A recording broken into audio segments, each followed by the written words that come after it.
Lucas capítulo 15, do versículo 11 até o versículo 24. Diz assim a palavra de Deus. Jesus continuou: certo homem tinha 2 filhos.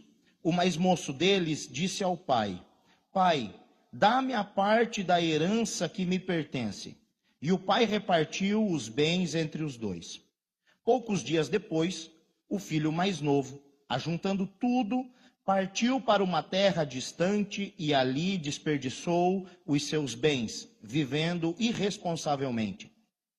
Depois de ter gasto tudo, houve naquela terra uma grande fome e começou a passar necessidades.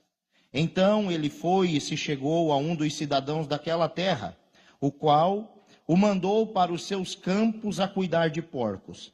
Ele desejava encher o estômago com as vagens de alfarrobeiras que os porcos comiam, mas ninguém lhe dava nada. Então, caindo em si, disse: quantos trabalhadores de meu pai têm abundância de pão, e eu aqui passando fome? Eu me levantarei, irei ter com meu pai e lhe direi: Pai, pequei contra o céu e contra ti. Já não sou digno de ser chamado teu filho. Trata-me como um dos teus trabalhadores. Então, levantando-se, foi para seu pai. Quando ainda estava longe, viu o seu pai e se moveu de íntima compaixão e, correndo, o abraçou e o beijou. O filho lhe disse: Pai, pequei contra ti e contra o céu, já não sou digno de ser chamado teu filho. O pai, porém, disse aos seus servos: trazei depressa a melhor roupa, vesti-o com ele e ponde-lhe um anel na mão e sandália nos pés. Trazei o bezerro gordo e matai-o, comamos e alegremo-nos, pois este meu filho estava morto e reviveu, tinha se perdido e foi achado. E começaram a festejar. Até aqui. Oremos. Paizinho querido, muito obrigado, Jesus, pela tua palavra. Pedimos que o Senhor fale de uma maneira poderosa aos nossos corações e que nós, nessa noite, venhamos ser impactados pelo poder que há na tua palavra, que vidas possam ser transformadas e que o Senhor, ó Deus, nos traga para perto de ti. Se há alguém aqui nessa noite que está distante do Senhor, que hoje venha ser a noite do reencontro. Assim eu oro no nome de Jesus. Amém. Meus queridos irmãos, o título dessa mensagem é O Filho Pródigo e o Amor do Pai. O Filho Pródigo e o Amor do Pai. Quando nós olhamos para o Evangelho, nós vemos que o Evangelho é a boa notícia, é a boa nova de que Deus providenciou salvação para o homem perdido. De que Deus providenciou um caminho de perdão, de retorno para aqueles que se haviam perdidos. Somente em Cristo Jesus, Ele é o caminho que nos traz de volta até o Pai. E todo o capítulo 15 de Lucas, ele surge como uma resposta de Jesus às murmurações dos fariseus e dos mestres da lei. Aquela ala mais conservadora e também mais hipócrita do judaísmo. Eram os religiosos da época. E esses homens, eles estão murmurando em seus corações pelo fato de Jesus estar recebendo e oferecendo a graça aos pecadores. As murmurações desses homens não é pelo que Jesus está fazendo, mas por quem Jesus está fazendo. Eles estão indignados, e você pode ver isso no versículo 1 e 2, eles estão indignados porque se achegavam até Jesus todos os tipos de pecadores e publicanos. E Jesus comia com eles, e isso indignou o coração daqueles homens. Os fariseus e escribas estavam condenando aquela atitude de Jesus de receber pecadores e de comer com eles. Note uma coisa aqui muito importante: Jesus sempre vai condenar e vai combater a murmuração. Deus não se agrada da murmuração. O povo caminhou 40 anos no deserto porque murmurava contra o Senhor. Uma geração inteira não entrou na terra prometida porque murmurava contra o Senhor.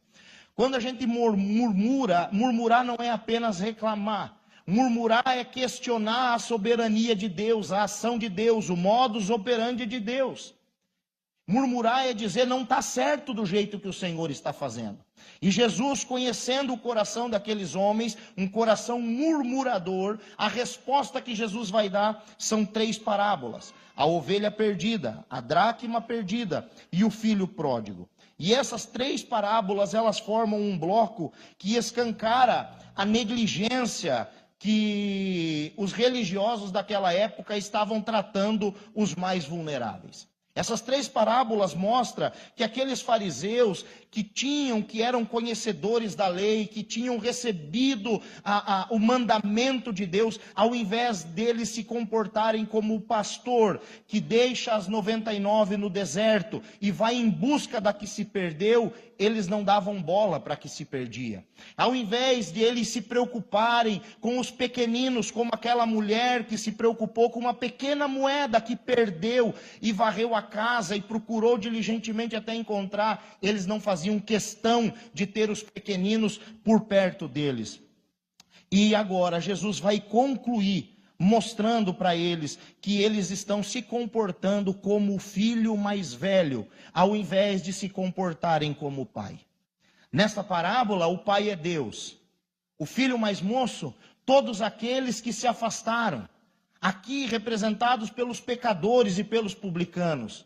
E o filho mais velho é representado por todos os fariseus e mestres da lei. Esses homens agiam justamente fazendo tudo ao contrário dos ensinos de Deus, dos ensinos de Jesus Cristo. Mas Jesus vem através desse conjunto de parábolas e revela para nós qual é a maneira, como é que Deus age, a maneira que Deus lida com os perdidos. E Ele é como o bom pastor, que deixa as 99 e vai atrás da desgarrada.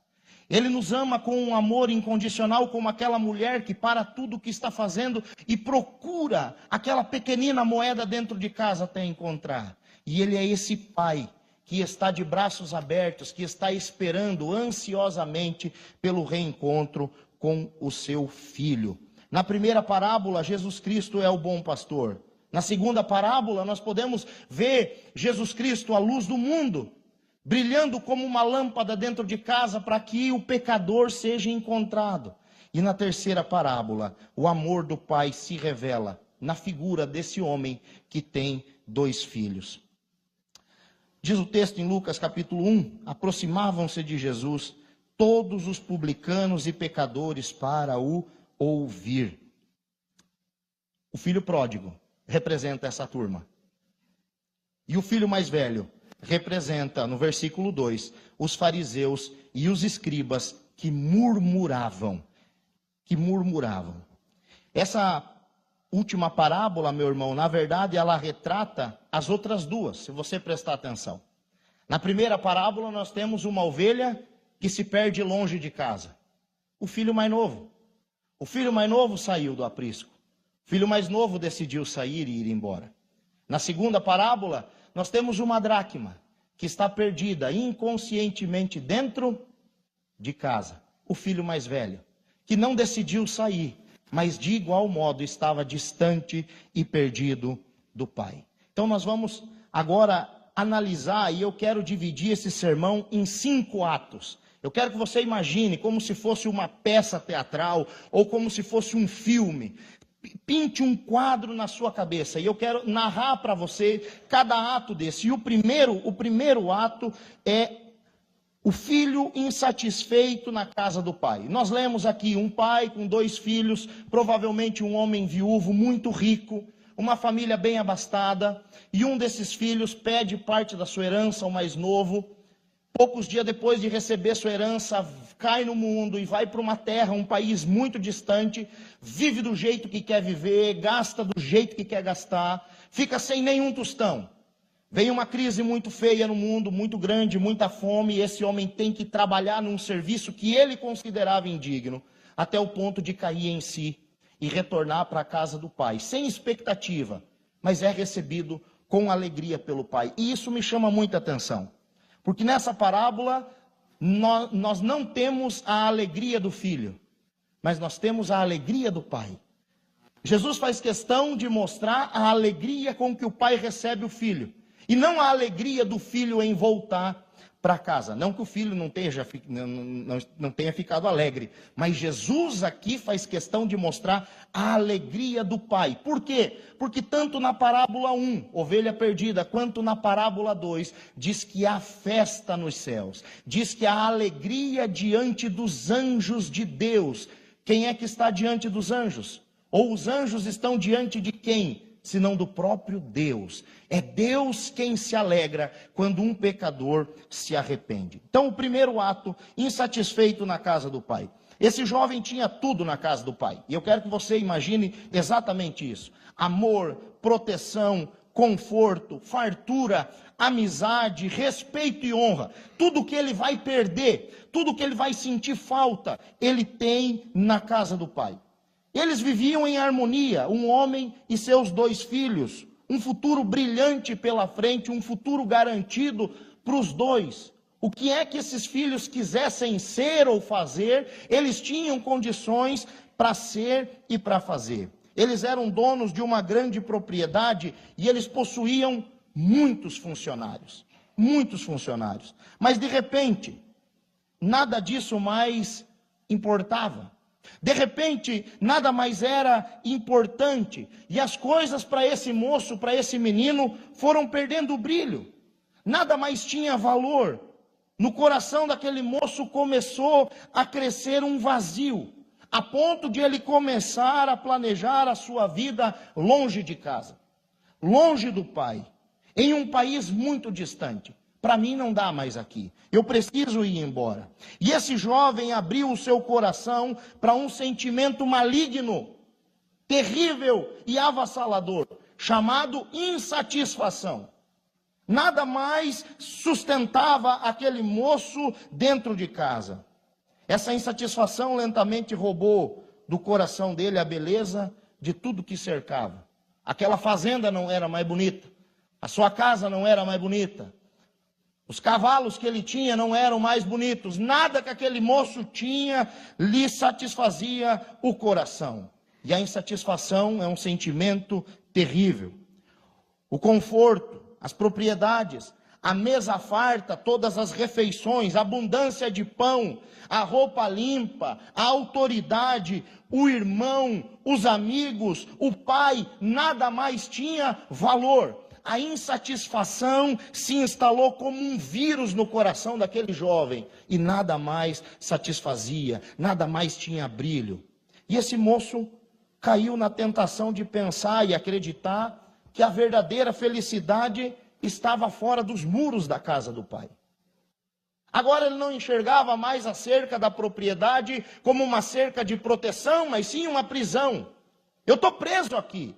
Eu não posso fazer nada aqui, eu preciso sair e viver a minha vida.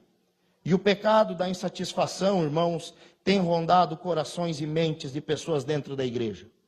O pecado da insatisfação tem rondado corações e mentes de muitos crentes. Pessoas criadas na igreja podem sim cair na tentação de se acostumar com o sagrado. E todos aqueles que pecaram e pecaram feio e erraram feio, pecaram porque se acostumaram com o sagrado. Se acostumaram com o santo, se acostumaram com o pai, se acostumaram com a comunhão dos irmãos, com a segurança da casa. Levavam tudo como normal e nada mais tinha brilho. Oh, meus irmãos, é terrível quando alguém começa a pensar que existe algo melhor lá fora. Na verdade, essa tem sido a estratégia do diabo. Foi exatamente essa semente que Satanás plantou no coração de Eva. E o texto sagrado em Gênesis capítulo 3 vai narrar um discurso entre Satanás, ali incorporado na forma de uma serpente, e da Eva. E a Eva chega diante de uma árvore muito bonita e frondosa, e Satanás chega na figura de uma serpente e diz: por que é que vocês não colhem? Nunca ouvi vocês comendo desse fruto. E eu aqui estou parafraseando. E a Eva disse: bom, a gente morre se comer. Foi isso que Deus falou. Deus disse que nós não podemos comer. Nós temos todas as... Imagine um jardim plantado por Deus. Você já foi em um jardim, em uma casa de uma pessoa muito caprichosa? Agora você imagine um jardim que foi feito, foi plantado por Deus, pelas mãos de Deus. Você já comeu uma fruta muito saborosa? Imagine uma fruta em uma terra onde não existia o pecado. E eles tinham o prazer de desfrutar de tudo daquele jardim. Das finitas espécies de árvores e frutos que tinham naquele lugar. E aí a Eva diz, nós podemos comer de tudo. Mas aqui ele falou que se a gente comer, nós morreremos. E a serpente vai dizer no versículo 4 do capítulo 3, certamente que vocês não morrem. Na verdade, o que Deus não quer é que vocês sejam como Ele. Porque se vocês comer, vocês vão passar de ser de criatura e vão ser semelhantes a Deus. Qual é a semente? A insatisfação. Não está bom do jeito que está. Tem coisa melhor. Deus está escondendo algo de vocês. Ele não quer que você descubra o caminho das pedras. E diz o texto sagrado, que a Eva comeu daquele fruto. Ela viu com os seus próprios olhos que o fruto era bom, que era bonito. E nada mais dos milhares outros frutos que tinha naquele jardim não era mais bom. Nada mais satisfazia o coração. E Adão e Eva precisavam do fruto do conhecimento do bem e do mal, porque a insatisfação se instaurou no coração. Bom, por consequência disso, nós sabemos que veio uma queda. Louvado seja o Senhor, remediada por Cristo Jesus, o nosso Senhor. Por um homem entrou o pecado no mundo, mas pelo Filho de Deus nós encontramos o caminho da salvação e da libertação. Adão trouxe o pecado para o mundo, mas Jesus Cristo trouxe a salvação. De repente aquele jardim ficou pequeno. De repente a insatisfação tomou conta no coração. E agora a mesma insatisfação que fez o jardim ficar pequeno, todas as milhares de espécies de árvores lá não serem mais suficientes, a mesma insatisfação invade o coração desse rapaz, invade o coração desse moço. Na casa do meu pai eu vivo uma escravidão, o prazer está lá fora, há algo melhor lá fora e eu preciso experimentar. Só se vive uma vez, o que é que eu estou fazendo aqui? Eu estou desperdiçando a minha vida, eu preciso experimentar o que está lá fora, além das fronteiras. Esse foi o sentimento. E essa insatisfação, irmãos, deu lugar a uma tristeza profunda. Porque a insatisfação não traz alegria, ela traz tristeza. A insatisfação não traz motivação, ela traz tristeza. E a pessoa começa a ver que nada mais dá certo, eu não tenho o que eu quero. E a pessoa entra em um poço tão profundo de tristeza. Está com o pai e junto da família tornou-se um peso para esse jovem. A ponto de ele planejar a sua vida fora, além. Esse moço já não tinha mais alegria em sentar à mesa com o pai, em comer junto com o seu irmão. Na verdade, irmãos, ele já nem se sentia mais daquela família. Eu preciso ir embora. Eu preciso sair daqui. Obedecer ao pai e ajudar o irmão para ele era um fardo. Era um fardo. Dia após dia esse jovem foi planejando a sua viagem para um lugar bem longe dali. Para um lugar muito distante. E existe muita gente assim. E eu acabo notando isso no semblante da pessoa. Que ela não tem alegria de estar na casa do pai. Não tem alegria de estar na comunhão com os irmãos. A insatisfação toma conta e com ela vem a tristeza. E parece que a felicidade está lá fora. A felicidade está no mundo. A felicidade está na depravação, na dissolução, na vida lá fora. Só há alegria lá fora. E existem pessoas que vão se entregando a essa tristeza. Servir na igreja é um peso, não é mais um deleite. É uma perda de tempo e não um investimento no Senhor. É uma tristeza. E a tristeza, por consequência, dá espaço à rebeldia, que também é um outro sentimento maligno, que começa com a insatisfação. E todo insatisfeito fica triste, todo triste é rebelde. E diz o texto sagrado, então, que no versículo 12, o mais moço lhe disse, pai, dá-me parte da herança que me pertence. E o pai repartiu os bens entre os dois. O terceiro sentimento foi a rebeldia. que levou esse jovem a tomar uma decisão de rebelião. E por que eu digo isso? Era justo receber parte da herança. O mais velho recebia uma porção dobrada. O mais novo recebia 1/3. Só que você recebe a herança quando a outra parte morre. Quando parte dessa para melhor. E esse jovem entra em um estado de rebelião contra o pai, que ele diz: já que o Senhor não morre, eu mato você no meu coração. Já que o Senhor não morre, pai, para eu poder pegar o que é meu e gastar do jeito que eu quero e fazer o que eu quero, eu lhe mato no meu coração. Em vida, me dê o que me pertence, porque eu não aguento mais ficar aqui. E esse filho se põe em rebelião contra o pai. E diz o texto que o pai, muito calmo, muito bondoso, muito amável, fez uma conta, fez um cálculo e repartiu os bens. E eu quero aqui que você preste atenção no versículo 12, no finalzinho, que diz assim: e o pai repartiu os bens entre os dois. Porque no próximo domingo nós vamos ver uma acusação falsa do filho mais velho dizendo: eu nunca recebi nada. E ele já tinha recebido também a sua herança. Mas vamos seguir. O pai bondoso repartiu os bens entre os dois. E essa atitude do filho mais novo vai revelar para nós que ele estava cansado do governo do pai. Ele não confiava mais no governo do seu pai. Que ele estava disposto a sair da vista do pai. Ele planejou a sua vida em uma terra muito distante. E em terceiro lugar, ele tinha orgulho de si mesmo. E tinha um grande conceito dele próprio. Eu vou viver do meu jeito. E eu vou vencer. Ele achou que poderia gerenciar os seus bens e ganhar até mais dinheiro talvez do que o seu pai. E existem pessoas, irmãos, arruinadas pelo orgulho. Arruinadas não só pela luxúria, mas pelo orgulho. O segundo ato é o ato de vivendo sem limites. E esse jovem, esse moço, então toma a decisão e sai. Versículo 13, poucos dias depois o filho mais novo, ajuntando tudo, partiu para uma terra distante e ali desperdiçou os seus bens, vivendo dissolutamente, irresponsavelmente. O jovem, depois de receber a sua herança, simplesmente deu as costas e foi embora.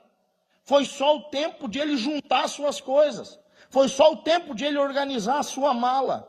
E note que o texto deixa claro que ele foi para uma terra distante, bem longe. Eu quero ir para longe da influência do meu pai. Eu quero ir para um lugar onde o meu sobrenome não seja conhecido.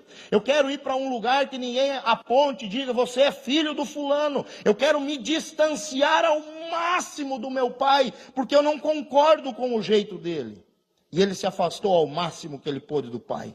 Ele procurou ir para muito longe, aonde ninguém o controlasse, aonde o pai não pudesse interferir nas suas decisões. Na cabeça desse moço, ele tem tudo aquilo que precisa. A carteira está cheia, a conta bancária está recheada, eu tenho dinheiro suficiente, eu sei o que eu quero, eu tenho saúde, eu sou jovem, eu sou moço. Eu tenho a vida inteira pela frente. Quantas vezes, irmãos, nós falamos essas besteiras na nossa vida? Quantas vezes eu tenho poder, eu tenho dinheiro, eu tenho vontade, se eu tenho vontade eu vou fazer. Eu não passo vontade daquilo que eu quero. Eu quero e eu posso. Eu posso e eu realizo. Eu tenho para comprar, eu tenho para bancar. E esse menino queria exatamente o que o mundo pode oferecer. E o que é que o mundo oferece? Dissolução. Dissolução. Algo que dissolve. Exageros. Excesso. Uma vida desenfreada. Eu quero sair para viver uma vida desenfreada. E no começo tudo é festa, irmãos. No começo tudo é prazer. Tudo parece ser prazeroso. É apenas uma festinha. Depois é uma festinha toda semana. É apenas um trago. É apenas uma latinha. Depois são 3, depois são 6, depois é uma caixinha, depois é um porre. É só um tapa. E quantas pessoas que nós conhecemos e sabemos história que começaram com isso e hoje estão perdidos, aprisionados na droga, na prostituição.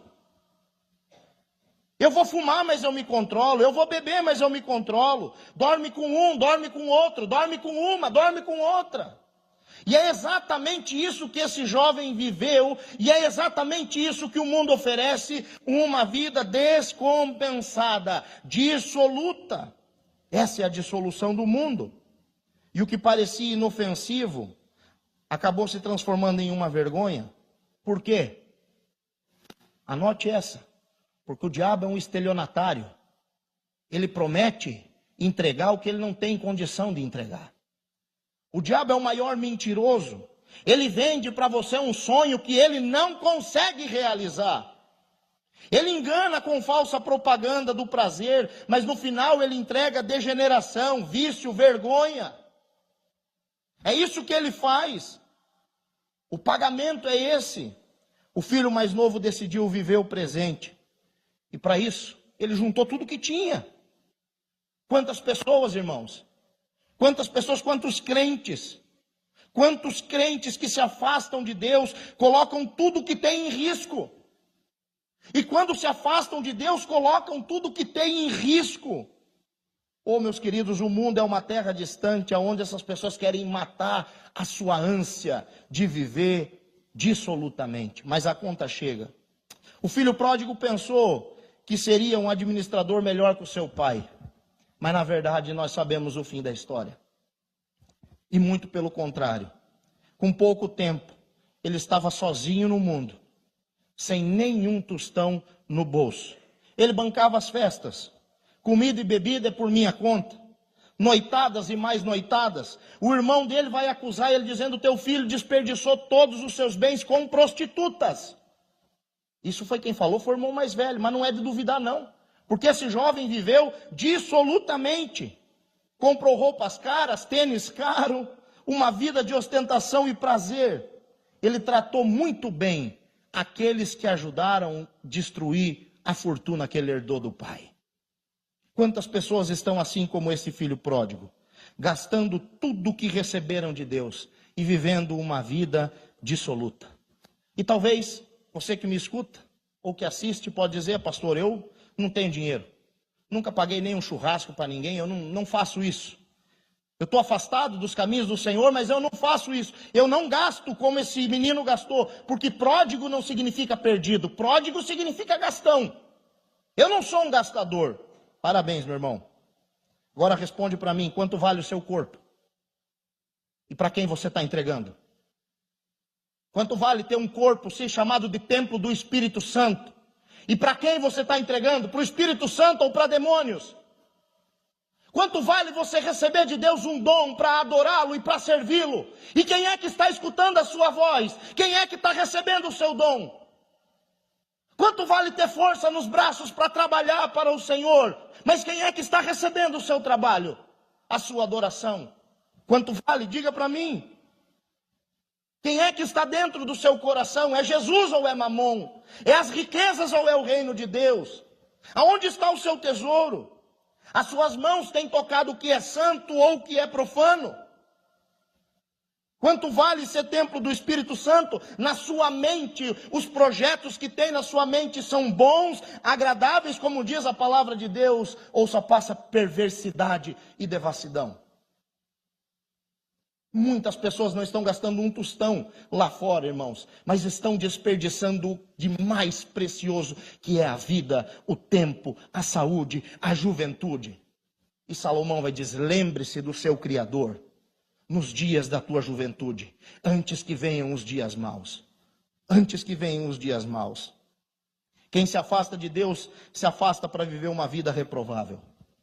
Ninguém se afasta de Deus para viver uma vida que alegra a Deus. Quem se afasta de Deus, gasta de maneira errada tudo aquilo que de Deus recebeu.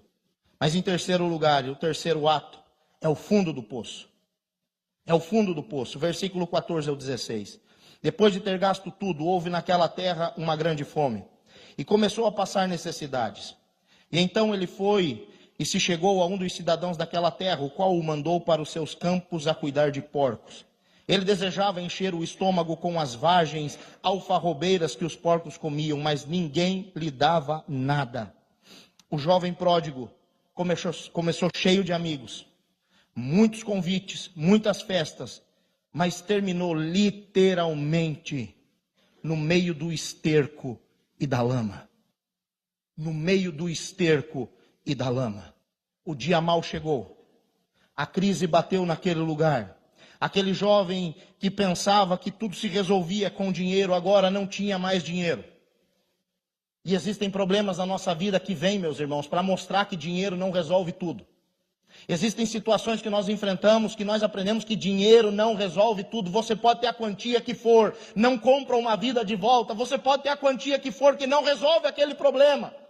Não resolve. E chegou, diz o texto, uma crise tão grande, uma fome tão grande, que aquele menino que era tratado como um príncipe, que chegou naquele país distante como um playboy, bancando tudo, passou a mendigar, a pedir trocados, a pedir prato de comida, e ninguém lhe dava nada, a ponto daquele judeu ter que ir cuidar de porcos.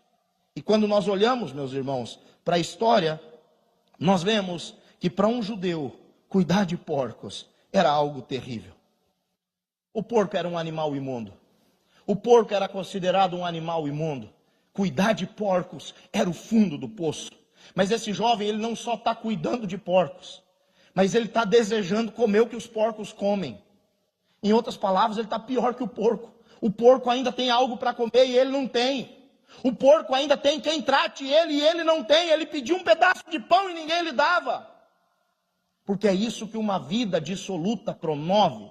É isso que uma vida afastada dos caminhos do Senhor promove. De alguém que tinha tudo, para alguém que mendigava um prato de comida.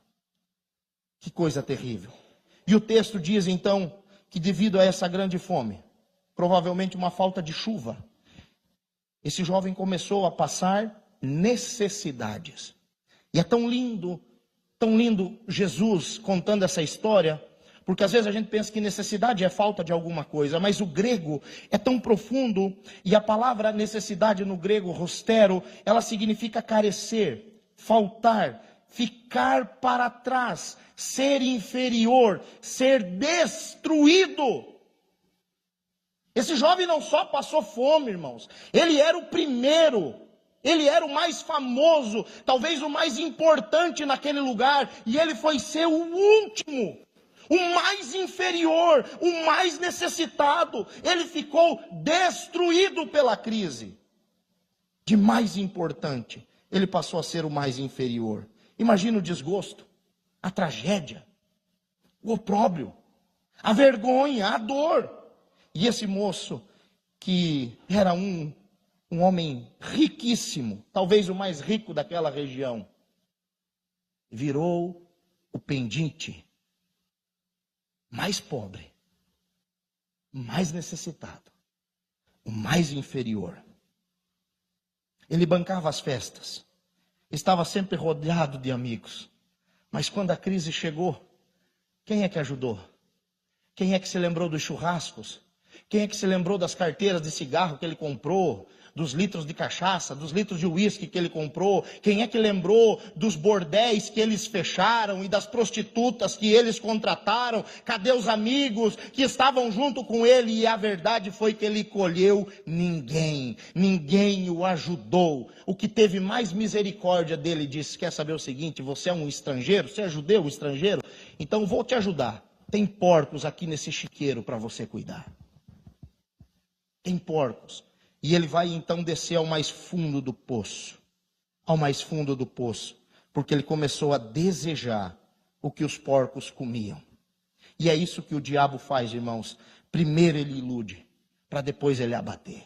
Primeiro ele vende o sonho, para depois ele abater. É isso que ele faz. E esse jovem saiu da casa do pai e agora está dentro de um chiqueiro, desejando comer as alfarrobas. A alfarroba, ela é uma vagem produzida pela árvore alfarrobeira. E é uma sementinha, como se fosse uma vagem. Então não é uma lavagem, é uma vagem. E ele desejava comer aquelas sementinhas que os porcos comiam. Meus irmãos, em outras palavras, ele está pior do que os porcos. Porque os porcos tinham o que comer e ele não. Os porcos tinham onde ficar e ele não. Os porcos tinham quem cuidasse deles, mas o filho não tinha ninguém por ele. Que coisa terrível! Na casa do pai, inconscientemente ele estava infeliz. Na casa do pai. Mas a verdadeira felicidade, aliás, a verdadeira infelicidade, ele conheceu dentro de um chiqueiro. Ele achou que estava ruim com o pai. E aí ele foi ver que a vida é muito mais ruim longe do pai. E o diabo faz isso. Ele promete um paraíso, mas entrega um chiqueiro imundo, cheio de fezes e lama, para aqueles que pecam se chafurdarem ali.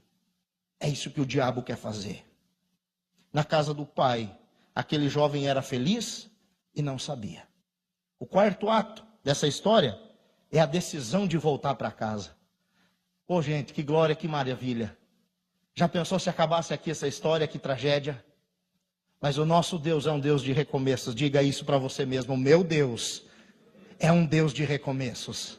O meu Deus é um Deus de segundas chances. E o texto vai dizer: então, caindo em si, disse: quantos trabalhadores de meu pai têm abundância de pão e eu aqui passando fome? Eu me levantarei e irei ter com meu pai e lhe direi: pai, pequei contra o céu e contra ti, já não sou digno de ser chamado teu filho. Trata-me como um dos teus trabalhadores. Então, levantando-se, foi para o seu pai. Que coisa linda. Esse jovem precisou cair em si. Versículo 17. Caindo em si. Meus irmãos, se ele caiu em si, é porque ele estava fora de si. Ele estava fora de si. Quem está drogado está fora de si. Quem está afastado do pai está fora de si. Quem vive no pecado, se prostituindo, está fora de si. Quem está querendo sair da presença de Deus e viver aventuras no mundo, está fora de si. E precisou ele cair em si. Para voltar para casa, esse jovem precisou cair em si. E eu preciso dizer isso para você, meu irmão. Você precisa parar de se iludir e cair em si. Você precisa reconhecer. Você precisa reconhecer: esse lugar não é para mim. Eu cheguei no fundo do poço, chega de cavar. Eu tenho que sair para cima. Esse lugar não é para mim. Eu vim até aqui com as minhas próprias pernas, mas esse lugar não é para mim. Enquanto você não perceber que o chiqueiro não é o seu lugar, você não sai dali. Enquanto você não percebe isso. Mas em segundo, mais do que cair em si, esse moço nos ensina que é preciso tomar uma decisão. Olha que coisa maravilhosa. Qual é a decisão? Me levantarei e irei ter com o meu pai. Eu vou me levantar. Eu vou tomar uma decisão. Eu caí em si. Caiu a ficha. Não é para mim. Esse relacionamento não é para mim. Esse sofrimento não é para mim. Essa vida não é para mim. E agora eu vou tomar uma decisão. Eu vou tomar uma decisão. Eu vou voltar para a casa do pai. Mas mais do que isso, mais do que tomar uma decisão, você precisa colocar essa decisão em prática. Você precisa se posicionar no chiqueiro. Você precisa se posicionar. E o versículo 20 diz: então, levantando-se, foi para o seu pai. Ele não só caiu em si, ele não só tomou uma decisão, mas ele levantou e foi. O que você quer dizer com isso, pastor? Chega de prometer que você vai mudar. Muda hoje. Muda agora. Chega de dizer: eu vou fazer, eu vou mudar. Não. Toma uma decisão e uma postura e se levanta hoje e diz: eu volto para a casa do meu pai. Aqui não é mais o meu lugar. Eu vou sair dessa imundícia e eu vou para a casa do meu pai. E foi o que esse jovem fez. Faça. Faça hoje. Faça agora essa decisão de voltar para Deus. Então o filho começou a ensaiar. E eu acho lindo o ensaio dele, porque ele começa a ensaiar um discurso. Vou voltar para o pai, mas vou falar o que a hora que eu chegar em casa? O pai não vai querer me ver, nem pintado de ouro, tudo que eu fiz. Vou chegar com uma mão na frente e atrás, nem sapato eu tenho para voltar. E ele então ensaia o discurso dizendo: pai, pequei contra o céu e contra ti. Já não sou digno de ser chamado teu filho. Trata-me como um dos teus trabalhadores. Ele ensaiou esse discurso, irmãos. E quando ele se reencontra com o pai, a primeira coisa que ele fala é o discurso. Eu não sei quantas vezes ele deve ter repetido esse discurso pelo caminho. Se fosse você o pródigo, você iria repetir quantas vezes esse discurso pelo caminho? Agora o que fica claro é que não é um discurso vazio. Ele se arrependeu mesmo. Ele chegou com aquilo na ponta da língua. Pai, eu pequei contra o céu. Eu entendi que o meu pecado, apesar de ter sido contra o Senhor, primeiro foi contra Deus. Ô meu irmão, mesmo que você tenha ofendido alguém, o seu pecado atinge em primeiro lugar Deus, o céu, a sua santidade, depois outra pessoa e depois você mesmo. É isso que esse homem mostra. E é interessante que esse jovem, que foi tão machucado e humilhado pelo pecado que cometeu, ele já não tem mais expectativa nenhuma. Isso que o pecado faz, ele achata a nossa autoestima. E ele disse, já não sou mais digno de ser chamado seu filho. Me recebe como um dos teus trabalhadores. E eu acredito e fico imaginando essa viagem de volta, como foi difícil. E como é difícil a gente tomar a decisão de voltar para a casa do pai. O medo dos olhares, dos julgamentos, de ser ou não recebido, um misto de sentimentos e emoções. Eu imagino aquele jovem tendo aquelas espécies de déjà vu, misturas de lembranças do passado, momentos felizes, mas de repente ele lembra que ele pediu a herança com o pai em vida, que o pai precisava dele, o irmão também, e ele deu as costas e foi embora para o mundo. Aí ele lembra talvez de um aniversário que ele teve, a alegria do pai comemorando junto com ele, mas de repente vem na mente dele ele desperdiçando os bens do pai, e é o caminho todo esse conflito. E eu não imagino, irmãos, o texto não deixa claro, mas só quem já viveu esse conflito sabe quantas vezes Satanás se posiciona e diz, volta para o chiqueiro, o seu pai não vai te aceitar, volta para o chiqueiro que é melhor, porque a casa do pai está fechada para você. Mas esse jovem, ele persistiu. Ele persistiu. De repente, aquele coração cheio de alegria e medo, sorriso e lágrimas, olha ao longe. E a cena é a propriedade do pai. A casa do pai. Mas esse menino está com a cabeça baixa. Como é que você sabe disso, pastor? O texto diz isso? Não. É porque ele não vê o pai. Quem vê ele é o pai. E a gente chega no quinto ato, quinta e última cena dessa história tão linda que é o amor do pai. O filho não viu o pai, mas o pai reconheceu o filho. Já imaginou? O pai sentadinho naquela varanda, daquela casa e olha ao longe. Um filho que saiu rico, robusto, roliço, bem tratado, bonito. E ele olha a figura de um maltrapilho. Mas pai é pai, irmãos. O pai conhece o filho só no andar. Talvez venha vindo um jovem meio mancando, sem sandália no pé, ou talvez com o calçado furado, todo machucado.